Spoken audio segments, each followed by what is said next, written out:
ইসরায়েলের মন্ত্রিসভায় গাজা যুদ্ধ চলা অবস্থায় দেশটিতে আল জাজিরার কার্যক্রম বন্ধ করেছে। আল জাজিরাকে ইসরায়েলের জাতীয় নিরাপত্তার জন্য হুমকি দাবি করেছে দেশটি। ইসরায়েলি সাংবাদিক হাগাই মাতার বলেছেন, আল জাজিরার ওপর ইসরায়েলি নিষেধাজ্ঞা অপরাধমূলক এবং অত্যন্ত বিপজ্জনক সিদ্ধান্ত।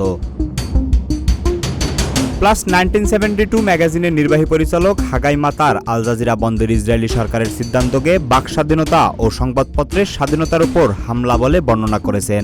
ইসরায়েলি সাংবাদিক আল জাজিরাকে বলেছেন, নিষেধাজ্ঞাটি স্পষ্টতই একটি অপরাধমূলক এবং খুব বিপজ্জনক সিদ্ধান্ত।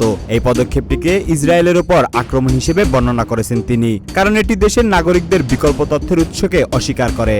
মাতার বলেন, ইসরায়েলি গণমাধ্যমকে গাজা থেকে আসা তথ্যে আমাদের খুব সীমিত প্রবেশাধিকার রয়েছে। তিনি আরও বলেন, ইসরায়েলের মধ্যে আল জাজিরার সাংবাদিকদের অনুপস্থিতির অর্থই হল ইসরায়েলি সমাজের বিভিন্ন কণ্ঠস্বর ও বিশ্বজুড়ে কম শোনা যাবে।